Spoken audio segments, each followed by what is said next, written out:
Hello दोस्तों, online study point में आपका स्वागत है।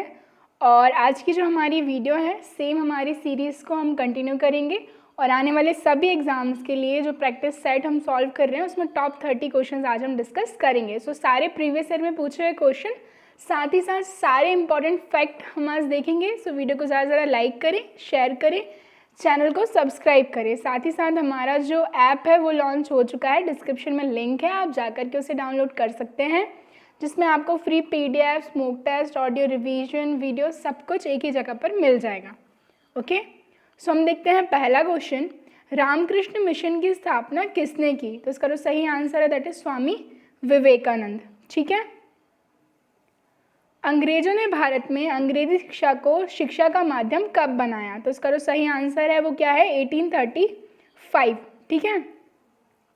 देखिए, अंग्रेजों ने भारत में अंग्रेजी को शिक्षा का माध्यम 1835 ईस्वी में बनाया और भारत में अंग्रेजी को शिक्षा का माध्यम बनवाने में लॉर्ड मैकॉले का महत्वपूर्ण योगदान रहा है। ठीक है। नेक्स्ट देखते हैं, बुनियादी शिक्षा का विचार सबसे पहले किसने प्रस्तुत किया? तो इसका जो सही आंसर है that is Mahatma Gandhi, the father of our nation. Okay, बुनियादी शिक्षा का विचार महात्मा गांधी ने अपनी वर्धा योजना 1937 में प्रस्तुत किया था। इससे डॉक्टर जाकिर हुसैन भी जुड़े थे। गांधी जी ने अपने हरिजन पत्र में इसकी रूपरेखा प्रस्तुत की थी और इस योजना का मूलभूत सिद्धांत हस्त उत्पादक कार्य था। इसके अंतर्गत विद्यार्थियों को मातृभाषा में 7 वर्ष तक विद्या अध्ययन करवाया जाता था। ठीक है। हम देखते हैं नेक्स्ट क्वेश्चन, ब्रह्म समाज के संस्थापक कौन थे? So the answer is Raja Rammohan Roy. ठीक है। राजा राममोहन राय भारत में सामाजिक सुधार आंदोलन के हम कहें अग्रगामी थे। उन्होंने ही सती प्रथा, पर्दा प्रथा, बाल विवाह जो है इन सब का विरोध किया था और अंत करवाया, और इन्होंने ब्रह्म समाज की स्थापना 828 ईस्वी में की और बहुदेववाद का विरोध किया। नेक्स्ट देखते हैं, ब्रिटिश इंडिया बागान मालिकों के अत्याचारों का वर्णन करने वाला नाटक लिखा नील दर्पण। ठीक है ना। तो ब्रिटिश इंडिगो बागान मालिकों के अत्याचारों का वर्णन करने वाला ब्रिटिश नाटक जो है कौन सा? नील दर्पण। ये किसके द्वारा लिखा गया? तो इसका जो सही आंसर है वो क्या है? दैट इज दीनबंधु मित्र। ठीक है। नील की खेती करने वालों के विरुद्ध विद्रोह को प्रदर्शित करने वाले नाटक नील दर्पण के लेखक दीनबंधु मित्र थे और यह विद्रोह जो है 1859-60 में हुआ। नेक्स्ट देखते हैं, संविधान का जो है प्रारूपण कब पूरा हुआ? तो इसका जो सही आंसर है दैट इज 26 नवंबर 1949। सभी को पता होना चाहिए ये डेट। समग्र रूप से भारतीय संविधान लागू कब हुआ? तो ये तो हम खुद सेलिब्रेट करते हैं, रिपब्लिक डे 26 जनवरी 1950। ओके। नेक्स्ट देखते हैं, भारत की संविधान सभा का संवैधानिक सलाहकार कौन था? भारत की संविधान सभा जो थी पहली, उसके संवैधानिक सलाहकार कौन थे? Doctor BN Rao. ठीक है। भारत की संविधान सभा के संवैधानिक सलाहकार सर BN राव थे। संविधान सभा की प्रथम बैठक 9 दिसंबर 1946 को सच्चिदानंद सिन्हा की अध्यक्षता में हुई और 11 दिसंबर 1946 को डॉक्टर राजेंद्र प्रसाद को संविधान सभा का स्थायी अध्यक्ष तथा सर BN राव को संवैधानिक सलाहकार नियुक्त किया गया। ओके। नेक्स्ट देखते हैं, भारतीय नागरिकों के मौलिक अधिकारों को निलंबित किया जा सकता है सिर्फ कब? तो राष्ट्रपति आपातकाल के दौरान। ठीक है। मौलिक अधिकारों पर यथोचित प्रतिबंध कौन लगा सकता है? तो क्या है इसका सही आंसर? इसका जो सही आंसर है दैट इज संसद। Okay, parliament. भारतीय संविधान के तहत मौलिक अधिकारों पर यथोचित युक्त निर्वधन या प्रतिबंध संसद द्वारा विधि बनाकर लगाए जा सकते हैं। ठीक है। राजस्थान पहला राज्य है जिसने स्थानीय स्वशासन प्रारंभ किया था। ठीक है। झीलों के अध्ययन को क्या कहते हैं? हम बात करें झीलों के अध्ययन को क्या कहा जाता है? लिम्नोलॉजी। ठीक है। लिम्नोलॉजी को सरोविज्ञान भी कहा जाता है। इसके अंतर्गत झीलों, तालाबों, नदियां और नम यानी कि आर्द्र भूमियों का अध्ययन किया जाता है। ठीक है। निम्नलिखित में से विषम पद का पता लगाएं। तो इनमें से जो ऑड है उसका बताना है हमें। तो इसका जो आंसर होने वाला है वो क्या है? बॉल्सॉन। ठीक है। हम देखते हैं, डेल्टा चाप झील एवं विसर्पण का संबंध मैदानी भागों से है, जबकि बॉल्सॉन का संबंध मरुस्थल क्षेत्र से है। ठीक है। बल का एसआई मात्रक क्या है? So the SI unit of force सभी को पता होगी लगभग, क्या है? न्यूटन, है ना, जिसको किलोग्राम मीटर पर सेकेंड स्क्वायर भी लिखते हैं। ठीक है। और ये जो है एक सदिश राशि है, यानी कि वेक्टर क्वांटिटी है। नेक्स्ट देखते हैं त्वरण का एसआई मात्रक क्या है। सो इसकी जो सही आंसर है दैट इज मीटर पर सेकेंड स्क्वायर, यानी कि मीटर प्रति वर्ग सेकेंड। ठीक है, ये देख सकते हैं, इस तरीके से इसको डिनोट किया जाता है। निम्नलिखित में से किसमें सिल्वर नहीं होता? तो इसका जो सही आंसर है दैट इज जर्मन सिल्वर।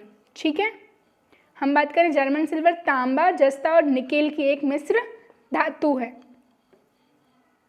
निम्नलिखित में से कौन एक संक्रमण धातु नहीं है? सो आंसर क्या है इसका? इसका आंसर है रेडियम। ठीक है, रेडियम समूह 2 का तत्व है, जबकि संक्रमण तत्व तीसरे समूह से लेकर 12वें समूह में पाए जाते हैं। अर्थात संक्रमण धातु स्तंभों 3 से लेकर 12 में 40 तत्व तथा 28 तत्व लैंथेनाइड एवं एक्टिनाइड श्रेणी में स्थित होते हैं। ठीक है, सोडियम की खोज किसने की? तो इसका जो सही आंसर है क्या है? Humphry Davy. ठीक है, सोडियम को क्या लिखते हैं? Na से डिनोट किया जाता है। सोडियम पृथ्वी पर पाया जाने वाला 6वां प्रचुर मात्रा में उपलब्ध तत्व है। प्रयोगशाला में पूर्ण शुद्ध सोडियम को सर हम्फ्री डेवी ने 1807 ईस्वी में पृथक्करण क्रिया द्वारा प्राप्त किया था। ओके, ऑक्सीजन क्या है? तो ऑक्सीजन जो है एक दहन पोषक है। ठीक है, ऑक्सीजन एक दहन पोषक गैस है, दहन के लिए ऑक्सीजन गैस आवश्यक है। तंबाकू में निम्नलिखित में से क्या होता है?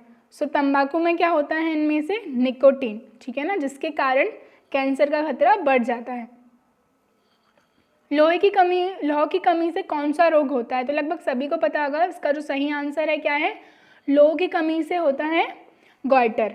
ठीक है, तो लोह की कमी से प्रत्यक्ष या अप्रत्यक्ष रूप से थायराइड ग्रंथि की क्रिया प्रभावित होती है और शरीर में लौह की कमी रक्त क्षीणता या अरक्तता के अतिरिक्त गॉइटर के लिए भी जिम्मेदार होती है। अरक्तता में हीमोग्लोबिन की मात्रा कम हो जाती है, जैसे हम एनीमिया भी कहते हैं, लगभग सभी को पता होगा। नेक्स्ट हम देखते हैं एकाधिकार बाजार संरचना में विक्रेताओं की संख्या कितनी होती है? तो इसका जो सही आंसर है दैट इज 1, यानी कि 1। ठीक है, एकाधिकार का मतलब क्या होता है? मोनोपोली। उसमें जो विक्रेताओं की संख्या क्या होती है? 1 होती है। जो बैंक निक्षेप बिना नोटिस के निकाले जा सकते हैं, तो उसका जो सही आंसर है वो क्या है? इसका आंसर है मांग निक्षेप। ठीक है, सो जो बैंक निक्षेप यानी कि बैंक डिपॉजिट्स बिना नोटिस के निकाले जा सकते हैं वह मांग निक्षेप होते हैं तथा इस पर ब्याज की दर बहुत कम होती है। देशों के समूह के साथ व्यापार करार करने की औपचारिक पद्धति को क्या कहा जाता है? तो इसका जो सही आंसर है that is trending block. Okay, देशों के साथ व्यापार करार करने की औपचारिक पद्धति को ट्रेंडिंग ब्लॉक कहते हैं। अंतर्राष्ट्रीय व्यापार के अंतर्गत एक देश दूसरे देश के समूह के साथ सामूहिक व्यापार करके उन वस्तुओं का निर्यात करेगा जो तुलनात्मक रूप से सस्ती होंगी तथा उन वस्तुओं का आयात करेगा जो तुलनात्मक रूप से उसके देश में महंगी होंगी। नेक्स्ट देखते हैं निम्नलिखित में से कौन सा भरतनाट्यम की नर्तिका नहीं है? ठीक है ना, निम्नलिखित में से कौन सी है? तो उसका जो सही आंसर है दैट इज सितारा देवी। ठीक है, सितारा देवी भारत की प्रसिद्ध कथक नृत्यांगना है। ठीक है, मतलब थी। इनका मूल नाम धनलक्ष्मी और घर का नाम धन्नो था। इन्हें संगीत नाटक अकादमी सम्मान 1969, पद्मश्री 1973 एवं कालिदास सम्मान 1995 में जो है प्राप्त हुए थे। निम्नलिखित में से कौन सा भारतीय लोक नृत्य नहीं है? तो इनमें से कौन सा है? तो इसका जो सही आंसर है दैट इज गरबा।